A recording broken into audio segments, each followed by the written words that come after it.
the kitchen area, kind of near the front door. And he's thinking to himself, like, I didn't just hear whispering. Like, what? No one's in here. What's going on? And he's hearing the whispering, and then it kind of stops. And before he gets up to investigate, he's like, okay, I probably was just hearing things. That wasn't right. He's just kind of laying there trying to go to sleep, and then he hears it again. Except now it's not coming from the kitchen area. It's coming from a separate area in his apartment outside of the room he's in. And so now he's wondering, like, did someone sneak into my house? Like, is there a burglar in my house right now? And so he quietly gets out of his bed and he walks over to his door, he opens it up, and he can still hear the whispering, and it's coming from like his laundry room a little ways away. But as soon as he opens the door and he pokes his head out, the whispering stops. And he's just standing there like looking around, like hoping that there isn't anything in his apartment. And then out the corner of his eye, near the front door, he sees something dash across his periphery. Like a shadowy figure basically darts across the room. And so he looks over, and he's immediately afraid that it really is a burglar in his room. And as he's looking, he's turning the light on next to him, he's looking around, and he starts hearing the whispering again, and now it's coming from another section of his house. So he just starts turning on all the lights and looking around to try to like make sure no one's in his apartment. He's not even thinking about the whispering, he's just looking for this shadowy figure that he saw run past him.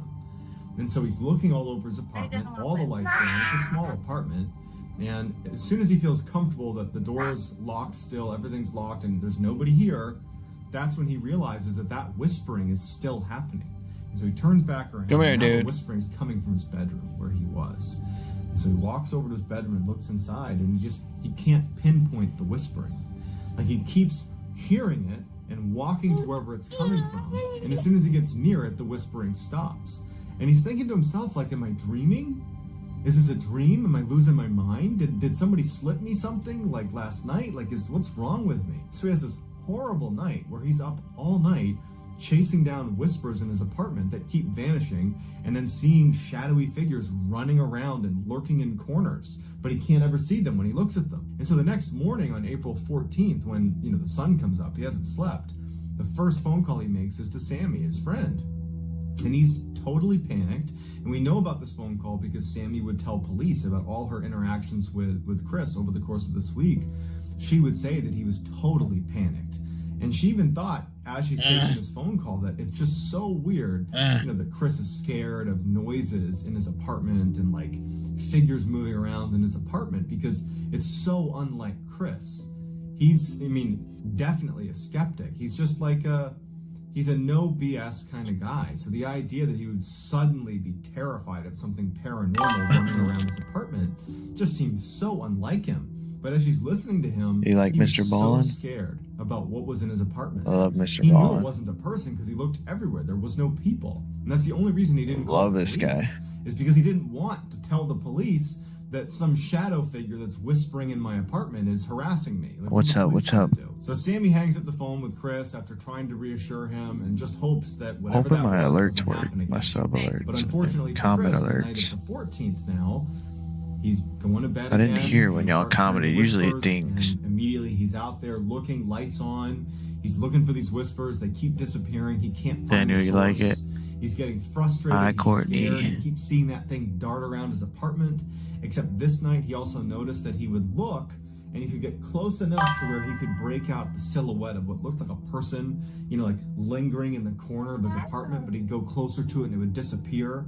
It was like the manifestations of what he was seeing, the whispers and this figure running around his apartment were becoming more vivid. But he's also thinking like, Yeah, I gotta get his books. This could be my imagination. Like, I don't know if this is happening, but he's spiraling and he knows it. Chickens so the with next day, the guns? 15th, What is that? He doesn't call Sammy, but he calls a couple of his other friends that are anonymous, and they would all tell police that they got a similar story that Sammy had gotten that first night after the 14th. No matter what was happening, Chris believed it was happening, and Chris was terrified. But this wasn't even the worst of it yet. So that night on the 15th, Chris gets in bed, and now he's barely slept for 2 consecutive nights, and he's determined to just go to sleep. That he's trying to tell himself that everything that you've experienced the past couple nights is probably brought on by stress. It's brought on by now certainly a lack of sleep. So he's telling himself, like, just go to sleep. Just get in bed and go to sleep. So he gets in bed and he's laying there. Eating chicken with guns, or is that But he wakes up a in the middle of the YouTuber? night, and he can't move his body. He's paralyzed. He can't move, and he's totally awake. And he starts hearing whispering. And now his level of fear is so high because now he's immobile. But the past 2 nights, he's heard that whispering in his apartment, and he's seen that a figure moving around his apartment. So he's laying there in darkness because he went to bed. You better calm down. He starts hearing whispering outside his room, and then it stops. And then he starts hearing whispering inside of his closet, and then it stops. And then he hears whispering right underneath his bed. What's that? And he can't move. It's a ring. Let me see your finger. There praying that nothing horrible is see your finger. To him, that this is just a dream. Wow. And then out from underneath his bed, right next to him, he can only turn his eyes. This black figure, this shadowy black figure emerges. This dude is tripping. Bed, and it's looking down at him. He can't make out any facial expressions, but he can clearly define, a figure is hovering over him. And it reaches down and puts its hands around his neck and begins to throttle him. And Chris is like gagging. He can't breathe, but he can't move. And at some point, the thing begins to lift him off of his bed by his neck. This dude is tripping. Down, and then the figure vanishes. He's supposed to be like Chris still couldn't move. He's choking. Rocket science. He can't move, and he's just waiting for this thing to come back. And he knows that more than likely, whatever this is probably going to kill him this night. So he's laying there just thinking, "Oh my God, I'm about to die." So a guy to die, but the thing doesn't come back. Girl at a bar, trying to pick up this guy, didn't want to go. She said she's cursed him. He's gonna die in 7 days. Dude's like a rocket scientist, used to work for NASA, and supposedly this is his story. And Chris can't move, and at some point, Chris, probably out of just pure, adrenaline crash or something, he falls asleep. And so when Chris wakes up and he can move again, he notices there's blood inside of his bed on his sheets. And then he looks at his hands, and at the tips of all 10 fingers are these incisions, like someone had intentionally cut open the top of every finger, something he certainly didn't do. And his bed is covered in blood from these 10 cuts on his hands. And then he feels his neck, and it feels tender. And it turns out he had marks in his neck. It was all bruised up from this thing choking him out. Oh, no. And it brought him back to that really happened. He's now actually in fear for his life. Chris immediately calls Sammy. Ooh, you and tells stink, Sammy dude. everything happened, and Ooh. Sammy can't believe any of it. She felt helpless because she's on the other side of the country. She can't help him, and Chris is just petrified. And he's he can barely speak. He's unable to articulate what's happening. He's describing these cuts on his hand and his neck, but there's no one in his apartment. And Sammy's trying to get him to call the police, but Chris is I can't call the police. What am I going to tell him? You want The boopy? shadowy figure is coming in my apartment and choking me. You want some They're going to boopy? think I'm crazy. Chris decides he's going to approach this head on. Maybe that woman in San Francisco did put some curse on me. I need to go at least research it. And so there was a religious bookstore right near his house that he figured might have some things on demonic possession and demons, the occult. And he goes in there and he kind of awkwardly approaches the store owner and is like, "I'm looking for, books about demons and witchcraft and how to protect yourself against that." And the guy points him towards a section of the store. And so Chris goes over there, he scoops up a whole bunch of books. He also buys a whole bundle of crucifixes. So at least 10. So he's got all these crucifixes, he's got all these books about demonic possession and witchcraft. He buys all of that and he leaves and he goes back to his apartment. When he gets back after doing some research, something he ends up stinks. putting these crucifixes all over his apartment, every room. And he takes salt and he draws a line all through his apartment against the baseboard of every wall in the house. And at every corner of the house, he'd pile up little piles of salt. He was going to do all the things that people say to do if you're dealing with demons or ghosts or anything through witchcraft. He was kind of grasping at straws a little bit. So he went out and did everything he thought he could possibly do to protect himself. That night, which was April 16th, we don't know what happened to Chris. But something scared him so badly that in the middle of the night, in a full panic, he runs out of his apartment and he checks into a hotel and does not stay at his apartment. The next morning, April 17th, when Sammy called Chris to check on him. Now remember, this is 1999. There was just landline phones.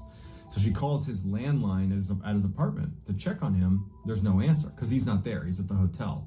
And Sammy, who's been speaking to Chris, and other friends that have been speaking to Chris, and everyone's concerned about his mental health and what's going on with him, When she doesn't get Chris to pick up his phone, she calls the police and she says, "Hey, I'm concerned about my friend. Can you do a welfare check on this guy?" And they go over to his apartment and it's locked, and they kind of look in the windows and everything just seems kind of quiet.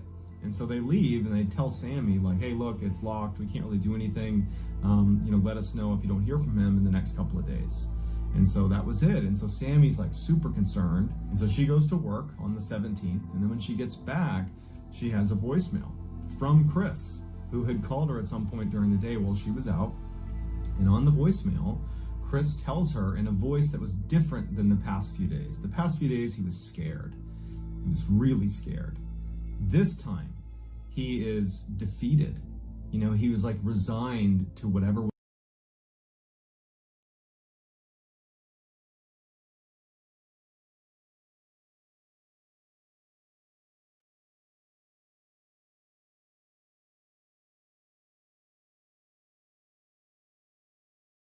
Every year, hundreds of people go missing under baffling conditions in the woods of North America. One former police detective named David Paulides has investigated thousands of these strange disappearances, and he documents what he finds in his incredible book series called Missing 411. Today, we're going to look at 3 cases from the Missing 411 that might shed a light on what's behind all these strange disappearances. But before we get into today's stories, if you're a fan of the strange, dark, and mysterious delivered in story format, then you've come to the right channel, because that's all we do, and we upload 3, 4, even 5 times every week. So if that's of interest to you, please go to the like button's house on a really hot day and ask them to get you a cold drink. While they're away, hide a large raw salmon in their While they're away, hide a large raw salmon. I can feel it. I can feel it coming on. While they're away, hide a large raw salmon in the AC vent. Also, please subscribe to our channel and turn on all notifications so you don't miss any of our weekly uploads. All right, let's get into today's stories.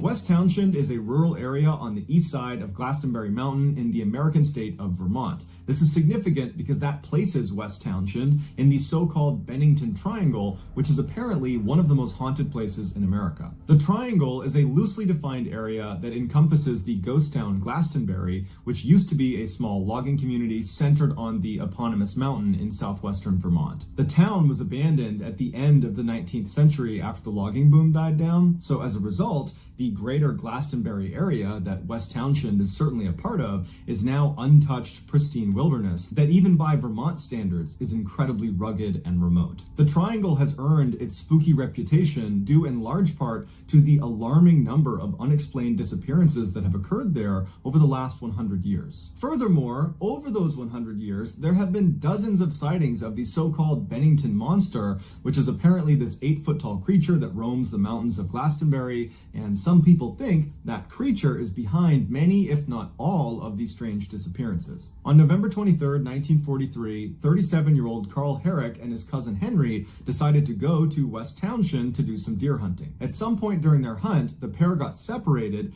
and Henry spent some time yelling for Carl and looking around for him, but he couldn't find him, and so he assumed he must have gone back to their camp. But when Henry got back to camp, it was empty, and Henry waited around for a little while for Carl, but he had this sinking feeling that something was wrong, and so relatively quickly, he left to get police. Police show up, they launch this search. For 3 days, they combed the entire area, and there was just not a sign of Carl anywhere. On the 3rd day, Henry discovered Carl's body. He was lying motionless, face down in a clearing in the woods.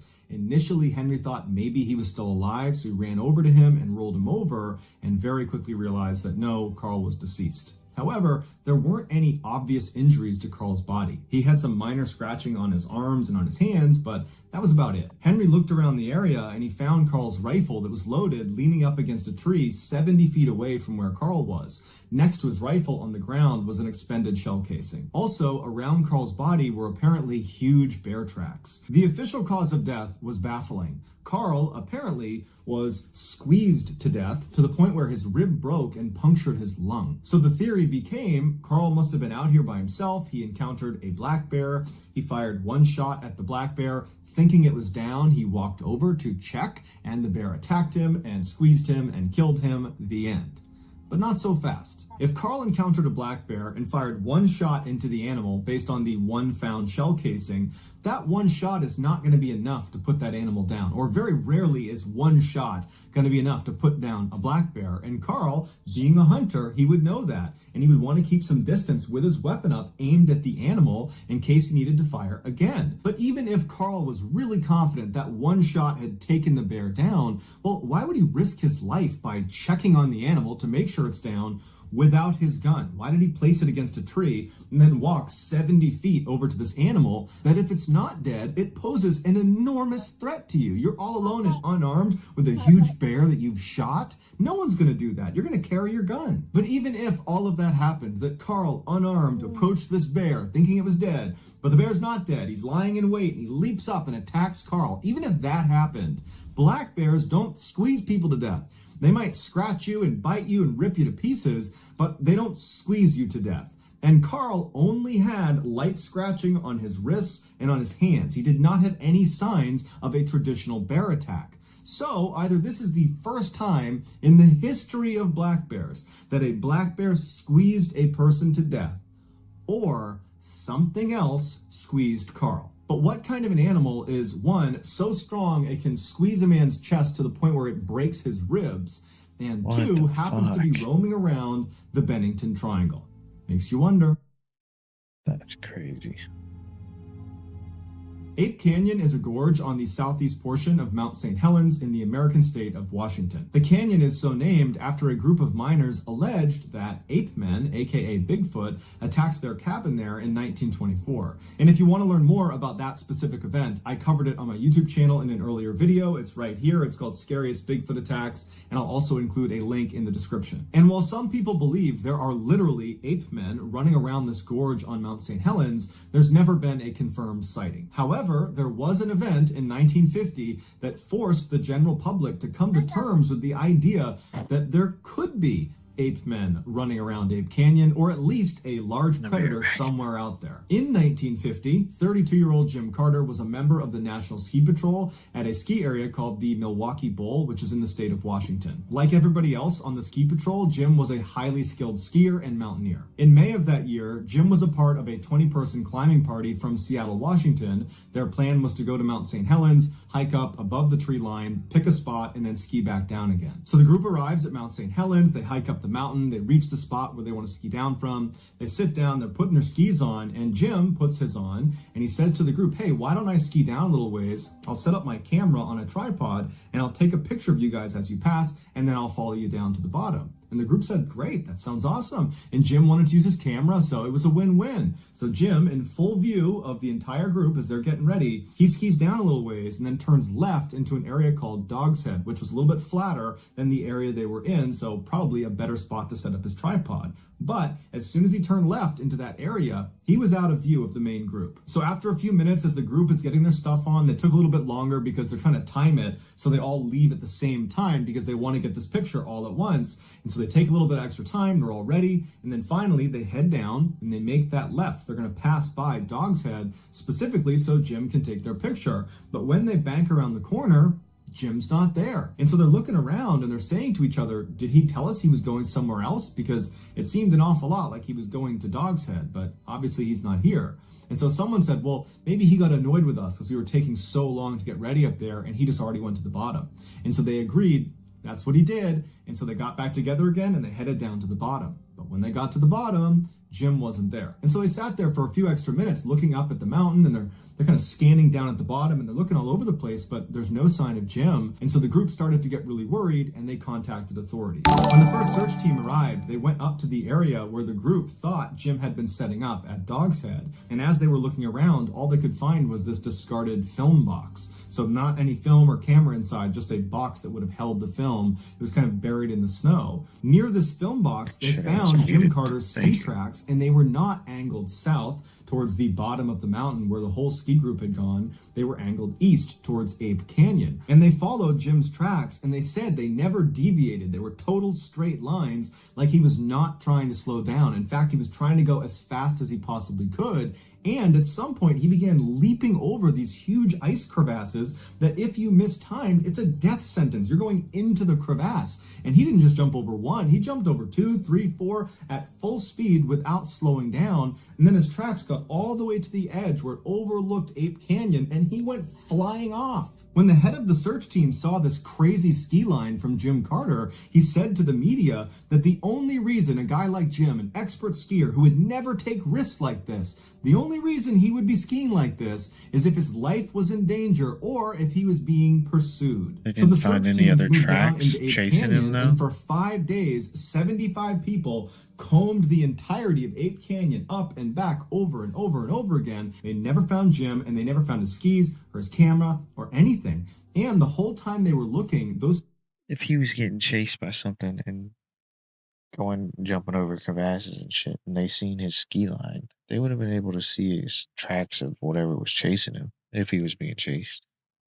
75 searchers would report that anytime they were alone, they had the distinct feeling they were being watched. And it got so uncomfortable for many of them that they refused to go back into the gorge unless they had someone right next to them. After those 5 days of searching almost exclusively inside of Ape Canyon, they spent another 5 days not only continuing to search Ape Canyon, but also the surrounding areas. And finally, after 10 days of finding no trace of Jim Carter, the search was terminated. The only rational thing investigators could point to as the reason behind why this happened to Jim was he was diabetic and he had forgotten his insulin that day, so perhaps he became hypoglycemic and he became confused and then managed to ski off the cliff into Ape Canyon, where he landed in such a way that he remained hidden. Or, like the head of the search party seems to think, he was being pursued. He was skiing for his life. Whatever was chasing him had scared him so badly that he was skiing in a straight line down a cliff, jumping over ice crevasses before falling into Ape Canyon. And then presumably whatever forced him off the edge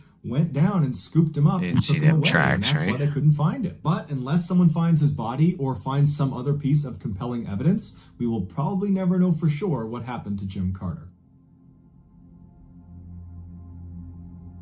Somewhere out in the Sierra Nevada mountain range lies a small hunting camp that's been there since the 1950s. Despite its fame, only a handful of people know exactly where this camp is. But even if you were given explicit directions on how to get there, you might just walk past it because it's tucked away in the middle of the woods up on this mountain. It's just a small fire pit, a couple of logs around it, another log set up for cutting wood, and there's some paths that have been beaten down over the years from its occupants, but it's pretty much unremarkable. According to camp members, the fastest way to get to the site is by horseback, and it's approximately 8 miles, and it's through very rugged terrain on this mountain, and it includes a 4,000-foot elevation gain. However, this 8-mile trail is not marked, and every year it changes slightly because trees will fall along the way, changing the topography. Ron Moorhead, who's one of the 4 original camp members, laments the fact that anybody knows anything about this campsite. He wishes they could have kept it a secret, but he knew that wasn't an option after what they discovered there in late 1971. In early 1971, Ron was a young man, and he was invited out for the first time to the Sierra camp by the 3 founding members. When Ron got there, he fell in love. It was this beautiful, natural, pristine wilderness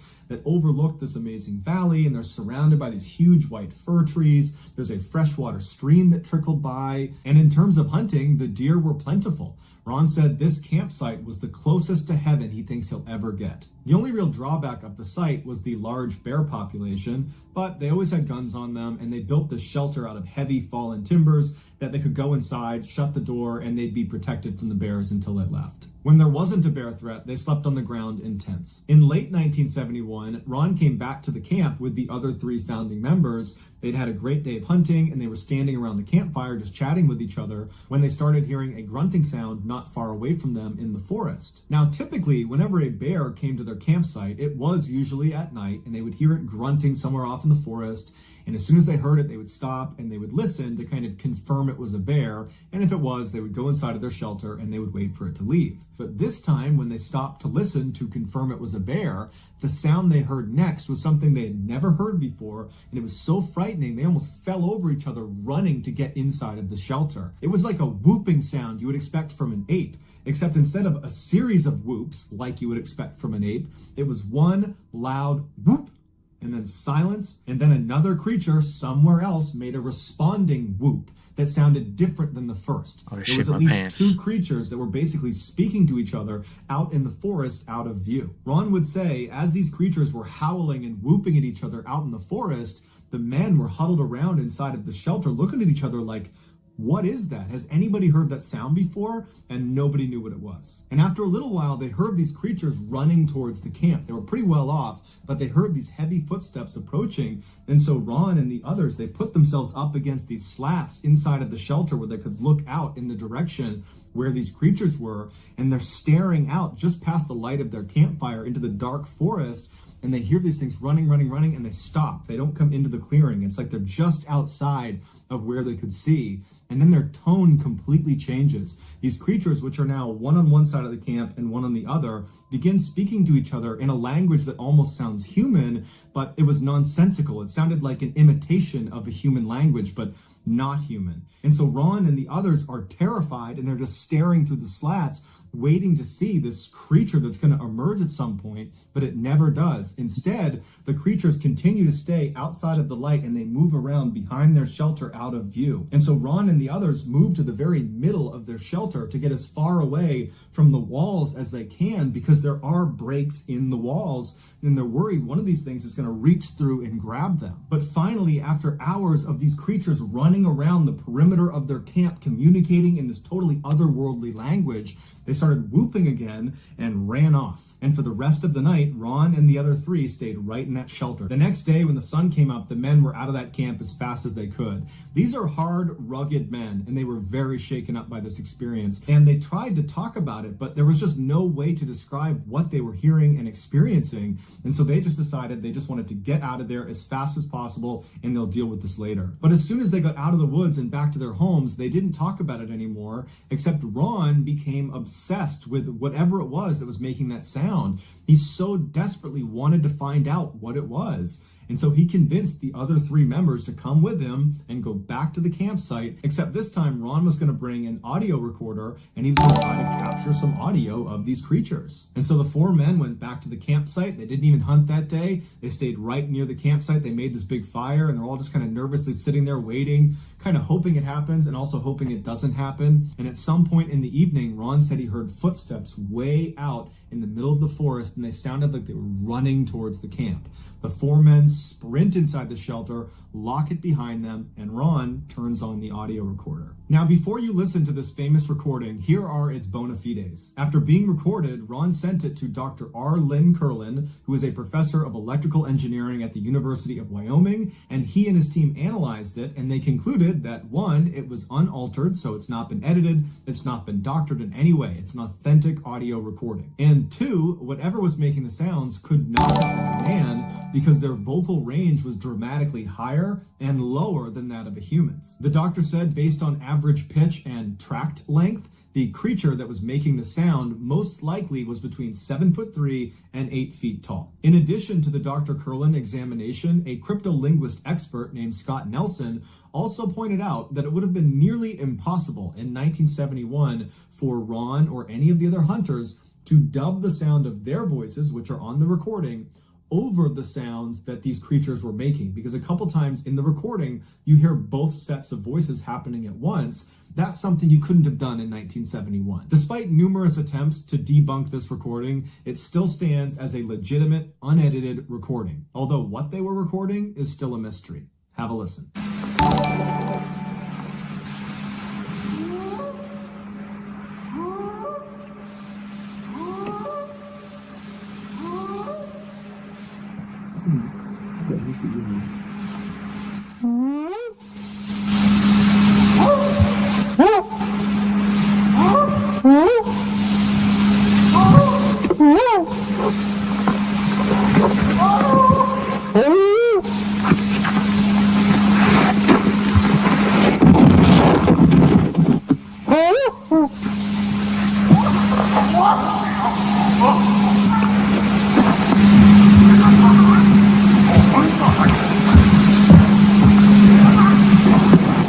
Across the creek at the big rocks.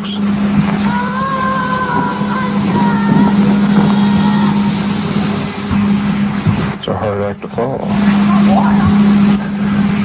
He sounds like he talks to others and they talk to each other. Yeah.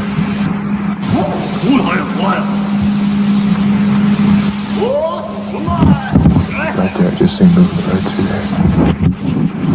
Shortly after this recording was made, Ron stopped hunting at this camp. However, over the years, he has gone back several times because he's obsessed with trying to find out what's out in the forest. But he says to this day, he still has no idea. So that's going to do it, guys. If you found the secret in today's video, let us know in the comments what it is and where you found it. For me.